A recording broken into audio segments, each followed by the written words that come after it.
नमस्ते दोस्तों, पुनः एक बार आप सभी का रियल रिपोर्टर न्यूज पर स्वागत है। आज आप लोगों से साझा जिस विषय को करना है वो थोड़ा संवेदनशील है, हृदय विदारक है। विगत दिनों ताउते तूफान आया, चक्रवाती तूफान आया।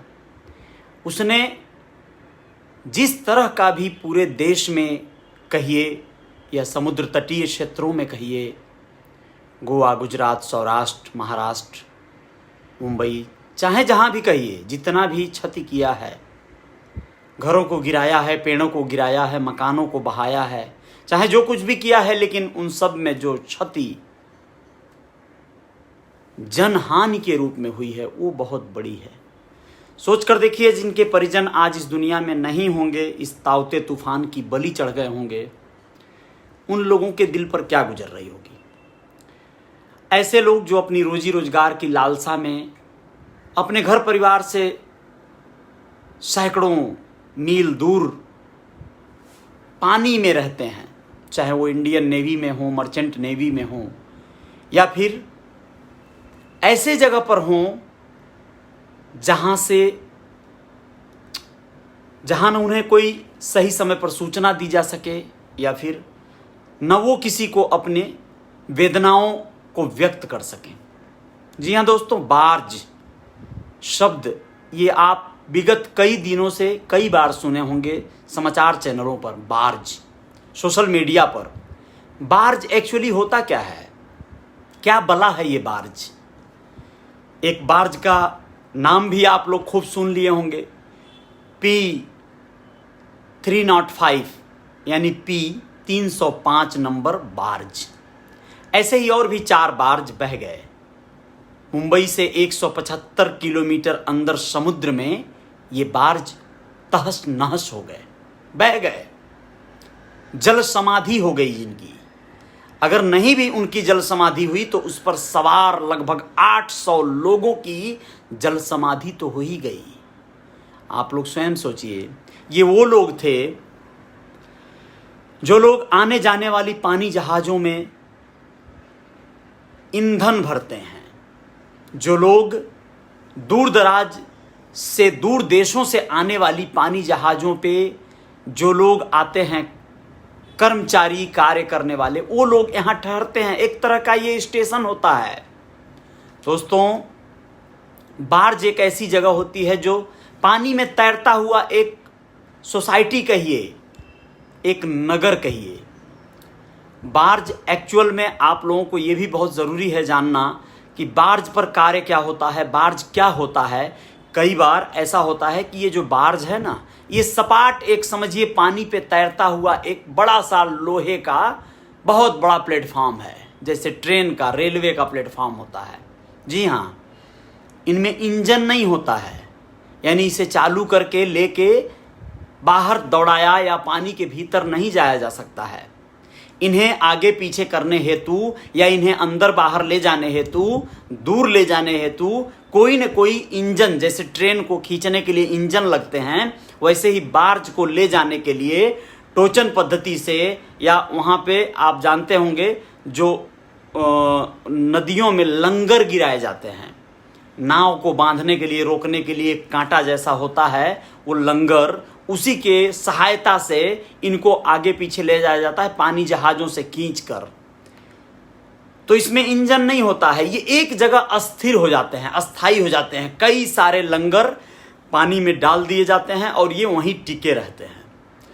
यह एक तरह के स्टेशन बन जाते हैं। यहाँ से तेल भरा जा सकता है, यहाँ से माल वाहक विमानों, जो पानी जहाज हैं, उनसे माल उतारा जा सकता है, यहाँ से लोड किया जा सकता है। लोग अगर कहीं काम से वापस आ रहे हैं तो यहाँ पे ठहर सकते हैं, क्वार्टर होते हैं, रुकने के, रहने के, खाने पीने की व्यवस्था होती है। यहाँ पर सिर्फ P305 नंबर जो नाम का बार्ज था, उसी पर दोस्तों आप लोगों को बता दें कि लगभग 273 लोग थे। 273 में से सिर्फ 186 लोगों को सुरक्षित हमारी जो नेवी है, इंडियन नेवी, वो निकाल पाई। बाकी लोग लापता हो गए, बाकी लोग गायब हैं, उनकी तलाश जारी है। आप सोच कर देखिए कि उस ठंडे जल में, पानी में, उस तेज हवाओं में, उफनती लहरों में जो लोग डूबे होंगे, बहुत सारे तो ऐसे होंगे जो उस बार्ज से निकल ही नहीं पाए होंगे, बहुत सारे ऐसे होंगे जो उसके ऊपर से कूद गए, कुछ दूर निकल गए तो पानी पे तैरते हुए वो कुछ देर जिंदा रहे, जब तक कि सुबह इंडियन नेवी हमारी या वायुसेना हमारी पहुंच नहीं गई उनकी मदद हेतु। ये सारे जो घटनाक्रम घटे हैं बहुत ही हृदय विदारक हैं, बहुत दर्दनाक हैं, बहुत कष्ट हो रहा है इसको व्यक्त करते हुए। 4 बार्ज समझिए डूब गए, समझिए वो गायब हो गए, दूर बह के निकल गए, नजदीक तटों से बह के उस रात में, उस भयानक तूफानी बरसात में बहुत दूर निकल गए। उस पर जो लोग सवार थे लगभग 800 की संख्या में, वैसे तो आंकड़े बहुत कम दिए जा रहे हैं, आप लोग जानते भी हैं, जो हमारी इलेक्ट्रॉनिक मीडिया है या प्रिंट मीडिया है वो जो लिमिटेड एक आंकड़े, जो आधिकारिक आंकड़े देती है, जो लोग अधिकारीगण जो लोग मुहैया कराते हैं उस चीज़ को देती है। लेकिन हम यही सोशल मीडिया का, हम यही गूगल का या अन्य चीज़ों का साक्ष्य लेकर, अखबारों के साक्ष्य लेकर हम भी इन चीज़ों को रखते हैं। 800 के समथिंग इन चारों बार्ज पर मिलाकर लोग थे दोस्तों, जबकि 713 लोगों का एक आंकड़ा दिया जा रहा है टोटल मिला के। तो चलिए क्या फ़र्क पड़ता है यार, 713 हों या 800 हों या 1000 लोग रहे हों। अब जिनकी जल समाधि चढ़ गई, या फिर सोच लीजिए जो लोग बह के कहीं दूसरे देश की सीमा में चले गए होंगे, सोचिए जो लोग बहते बहते मर गए होंगे, लाशें 26 लोगों की लाशें हैंडओवर हो गई थी, मिल गई थी नेवी को। आज सुबह तक 26 ही लोगों की लाशें सिर्फ मिल सकी थी, बाकी लोग गायब हैं।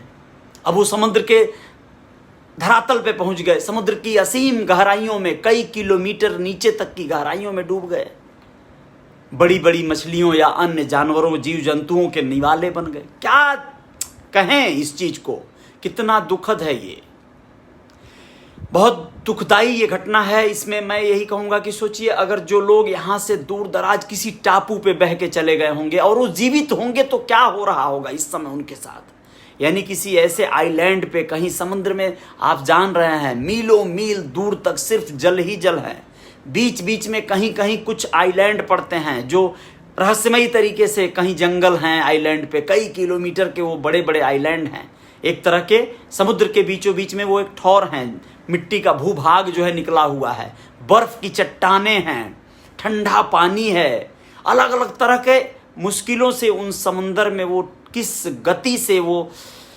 सोचकर रूह कांप रही है। लेकिन कोई नहीं, जो बच गए हों भगवान उन्हें जल्द से जल्द हमारी सेना, हमारी वायुसेना, हमारी नेवी मिल के उन्हें तलाश ले, उनके परिजनों से मिलवा दे। वो लोग रोजी रोटी की तलाश में गए थे, अपने काम पे लगे थे, इतनी बड़ी सेवा दे रहे थे देश को, ये सेवा ही है ना। वो लोग मजदूर थे, वो लोग काम करने वाले लोग थे, तकनीशियन थे, बार्ज पे काम करने वाले लोग, समंदर में रह के महीनों महीनों वहीं पर रहकर कार्य करने वाले लोग, उनकी तलाश जारी है। देखिए अभी और कितनी शव मिलती हैं सरकार को, देश को, और कितने लोग जीवित मिलते हैं। हम सब लोग दुआ करें कि बहुत सारे लोग हमारे जीवित आवें और ऐसी दुर्दांत घटनाएं दोबारा न घटें। आपदाएं हैं ये, इनको रोका भी नहीं जा सकता, लेकिन आप लोग देखते रहें, हमारे इस पेज को आप लोग फॉलो कर लें। तमाम तरह की खबरें हैं, तमाम तरह की बातें हैं, बहुत सारे लोगों के दुआएं बद्दुआएं सब आ रही हैं। इन सब बातों से बहुत विचलित नहीं होता है मन, कोई बात नहीं है। लोग हमें क्या कहेंगे इस बात का बहुत कोई असर नहीं पड़ना। लोग गालियां देंगे, तालियां देंगे, ये उनका अपना अभिव्यक्ति की आज़ादी है। हम अपना कार्य करेंगे, हम अपनी जो सेवा है वो देंगे, हमारे पास जो शब्द हैं, हमारे पास जो विचार हैं, हम वो देंगे। जय जयकार जारी रहेगी। जय हिंद, जय भारत।